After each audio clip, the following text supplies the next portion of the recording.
Hey, Matt Parker here. Very grateful, very excited to be meeting virtually with Eric Christiansen. Eric, thank you so much for joining me. Hey, Matt, excited to be here. Thanks for reaching out. I'm flattered that you want to talk. Yeah, Eric's been doing this for over 17 years or more now, and he's been the #1 unit sold real estate agent in West Vancouver for all of those years, and that's pretty darn impressive. And when we're lucky to have him, and I just want to jump right in and get going here. So, Well, Eric, I don't what? want to cut you off. So I've actually been a realtor for 30 years. It's been like for forever, but the 17 years has been the top sales. Oh, cool. Thanks for correcting me. I Oh, appreciate no that. problem. No problem. How did you get started in the industry? Like, what made you want to do it? So I was going to Cap College as a 19-year-old, 18-year-old, 19-year-old, and was playing basketball there. I had these aspirations of being a professional basketball player like every kid that does any sport. And after sort of a year, I realized I was partying way too much, and my skill set wasn't quite there to ever get paid to be a basketball player. So I quit Cap College, started working for my girlfriend's dad's buddy. So my girlfriend actually ended up becoming my wife. We met at Cap College, which was probably the best thing that came out of Cap College. And started working as a sales rep for a guy named Bill Callahan. Hmm. And one day we were driving around, his partner said to me, "Hey, you should become a realtor." And I'm like, "Oh, okay, realtor, sure." I never thought about it. And then the same day I was hanging out with a buddy who works with his dad. He's still a realtor. And he said, "Hey, you should become a realtor." So being as superstitious as I am, I thought, okay, this is someone sending me a message. I quickly ran out and took my real estate course. And that's how I became a realtor. I was 22 and when I got my license in 1990. And I haven't really looked back. Wonderful. That's very cool. Yeah, if you hear something once, you're like, oh, okay. You hear it over and over again. You're like, I should probably do something about Exactly. this.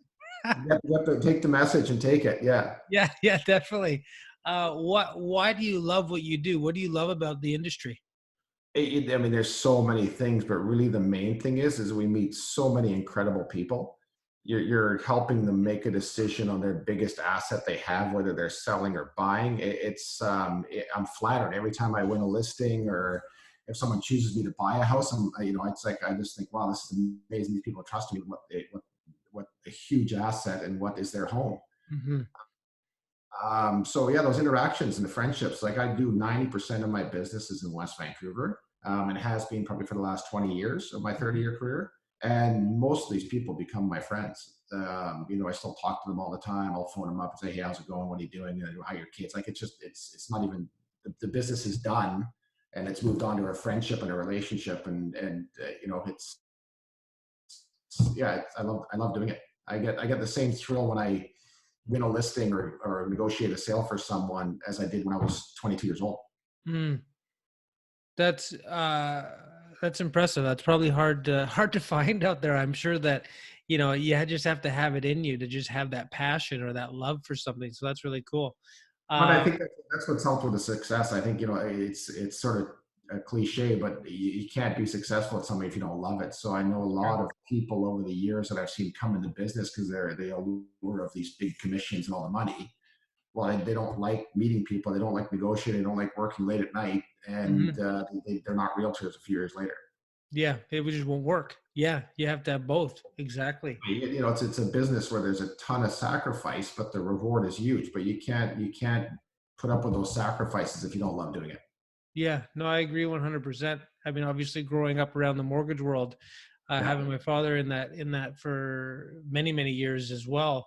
I saw what it was, and it's not easy, but it's very rewarding, and I love it too. So I think yeah, I'm inspired by that. If you weren't doing this though, other than being a professional basketball player, do you see yourself doing anything else? It's my parents owned a car dealership when I was a kid, so I worked part-time there when I was going to Cap College and a bit before. I started as a lot boy washing cars on Saturday. Okay. And then I became a parts driver, and then I was an apprentice mechanic. And I'd literally go in on, Friday if I didn't have school or whatever, and I'd work Friday and then I'd work Saturday washing the Hmm. cars. And I thought I was always going to be groomed into being a car dealership guy. Not everyone knows, but I love cars. I'm passionate about cars. I think the answer to that question, I know the answer to that question is if I wasn't a realtor, I'd be a car dealer. Like I just love cars. I love everything about it. It's still sales. It's still organizing. It's just something I'm passionate about. Yeah, and then in that sales based serving people role again, Yeah, exactly. so you could bring that same level of passion over. I know we're in a very unique time. You know, at time we're recording this, start of April 2020. We're in the midst of sort of the early stages or a few weeks into this COVID-19 situation. But on that, I mean, historically or just today, do you have any advice on the current market and just what home buyers or sellers should potentially be looking at right now? Yeah, it definitely, as any time, we're obviously in unprecedented times now where nobody has any clue really what's going on, and Hmm. whether it's media going crazy or people hiding things that are really happening, like no one knows. It's unprecedented, so it's a tough question to answer. But I think in any market, whether it's a bad market like 2008 financial crash or a bull market in 2011 and 16, 15, hire the right realtor. Hmm. So many people, I'll have a bunch of beautiful listings in West Van, and a realtor from Chilliwack shows up with their client to look at $5 and $6 million houses. They can't find the house. They don't know the neighborhood. They don't know the train track is right below the house. Like Hmm. they have no clue. So if you're making that, even $1 million condo, if you're making that purchasing decision, which is a huge decision, hire someone in the neighborhood. Hire Hmm. someone that knows that neighborhood, knows what they're doing. I said to do 90% of my business in West Van. It's because I know West Van. It's not a choice of I don't want to go anywhere else. It's like, even if I'll have a client, a high net worth client says I want to buy a 2-bedroom apartment downtown for my daughter, I'll Hmm. refer them to a good friend of mine that specializes downtown. Yeah. I won't try to do it myself, because I just, you punch up 2-bedroom condos, Vancouver West Side, there's 1,280 listings. I Hmm. have no clue which is a good building, which is got a bad reputation, which one has a noisy neighbor. So first of all, hire the right realtor, Hmm. and just make sure you do your homework and pick the neighborhood you like first. Mm. When my wife and I sold our little townhouse before we had our son, so we had our daughter, our son was on the way, we needed more space. We chose we wanted to live in Caulfield, so we just basically looked at every house in Caulfield, and picked one to buy because that was our neighborhood. So again, location's important. Don't buy a fancy house on a busy street because you want to be in a fancy house, because your equity is not going to grow the same way it would if you buy a little bit of a beat up house on a nice cul-de-sac. Yeah. So that advice holds true whether the market's going crazy or a COVID market. Yeah. Yeah. So hire the right realtor, pick the right locations. Location, location, location.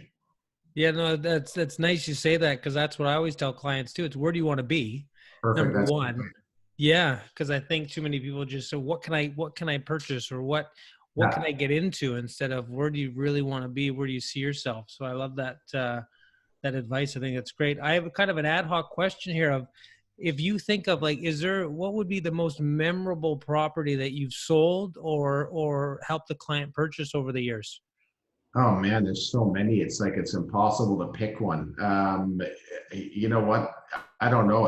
I can't even think of a list. I'd say anytime I negotiate an amazing deal for a client, whether it's a Yeah. seller or a buyer, that's a memorable moment. And Oh, so, cool. Okay. it would be really easy to say, okay, the $16 million house that I sold, it was amazing. But you know what? That sale was actually really easy, and the client just wanted the house, and we bought the house, and it was done. I could probably think of deals where I was negotiating for a buyer on a $1.2 million condo, and we got the condo, we won the bid against other people, and the kid family was crying, they were so happy. It's like, that's more memorable. So Yeah, that's true. tough question. There's too many memorable moments. Yeah, because you can truly, in certain situations, you can truly help and be of service. That's really cool. What does I like that? I think it's fun when I talk to clients. What does house rich mean to you? Because we hear house poor all the time. When you hear house rich, what do you think? I think of two things. We're in an interesting world. So you always hear that house rich, cash poor term, where I see a lot of people do it. And same thing again. Hmm. Society today is a bit strange in my mind. Like people don't save a lot of money, and they if I qualify for a $3 million mortgage, people are like pushing it, man, I'm going to try to qualify for 3.2 because I really want that fancy house on whatever street. And I'm like, how about you back it off a bit, buy a less fancy house and only have a $2 million mortgage, because your lifestyle is going to be way better. So, the house rich cash poor term is people that overextend themselves and get way too big a mortgage for, and again, you're a mortgage broker, so I'm sure you see this. Yes. I know when I was first starting out, I went to qualify for a mortgage, and they said, I wanted to borrow a couple $100,000 to buy a little townhouse. And they're like, oh, you qualify for $1 million mortgage. And I'm like, you've got to be kidding. Like, there's no way. So I got a $200,000 loan, had $75,000 down. We bought a townhouse for $275,000. So that's the house rich cash poor, where people overextend themselves to, maybe they need a big house, which is different, but quite often it's for this sort of appeal of saying, hey, I got a big fancy house and it's all I have all our friends over. And then the other one is my other thought on house rich. If you bought a house for $2 million in West Van, in 2010, that house probably got to a peak of probably $5 million. That's how crazy the market was. People might have put $1 million down and borrowed $1 million, fairly decent ratio for what I see for a lot of people purchasing. Suddenly they've got 3 million or 4 million in equity in their house. It's gone from 2 million to 4 or 5 million, and they start borrowing against it. So they were house rich with all this massive equity. They start borrowing against it. They go buy a place in Whistler. They go buy a fancy car, and now suddenly they're house rich. Market drops at $1 million mortgage, which is now a $3 million mortgage. That was only worth 3.5, so they've got less equity than they started with 10 years ago. Right. So those are my two sort of thoughts on what do I think house rich is. What I'd really like to see is people that bought their house for $2 million, paid off their mortgage over the years, and now they have a $5 million asset that's $5 million in equity in their pocket that they can go use to, retire or have a better lifestyle. Yeah, not overextend. When I talk to clients, it's number one, it's what do you want to pay? Like, what's a comfortable budget? And then we can talk about what you can qualify for. But too many people go, what can I get into versus what should I get into? I think that's, again, really good insight there. Where would be the best place for clients to connect with you, to reach out and learn more about your service and just get your advice? Yeah, so my website's a great source if you're not comfortable phoning me directly, because I know a lot of people like to do a bit of research. Just go on my website. It's very intuitive, easy to use. It's not a frills trying to be a movie star website. It's very simple. I think you said you popped on there before we. I did, yeah. We'll include the link to everything below in the show notes in the videos and everything, so people can find you quite easily. Is there a phone number that you want to give out as well? I was going to say yes. Anytime you want to phone, I'm really good at answering my phone, and if I don't answer, I call back really quickly. If I don't call you back within a couple hours, something went wrong with TELUS and I didn't get the message, like I'm very quick at calling back. Perfect. And then also, I don't know if any other realtors are watching this. I'm more than happy to help with advice for young realtors, because I really didn't get any when I was new in the business. Thankfully for one of the partners in the company I first started, a guy named Max, when he's not passed away, he was helpful when I was really young. And then a realtor named John Jennings, who's a very successful West Van realtor. He helped out a lot when I was in my mid-20s and sort of escalated my business and got me in the right direction. So yeah, it's important, to talk to mentors. Feel free to call me, text me, let me know, I'm new in the business, I want some help, give me some idea, and I'm happy to talk. Awesome. Well, what's the number, Eric? I don't know if we said the number. 604-312-9999. Oh, cool. I like that one. Yeah, it's a friend of mine worked for TELUS back in the day, and I was with Rogers, and before you could switch phone numbers, and he phoned me, said, hey, I want you to switch to TELUS. I'm like, nah, I'm not switching. He said, I got this number for you if you switch. So I switched.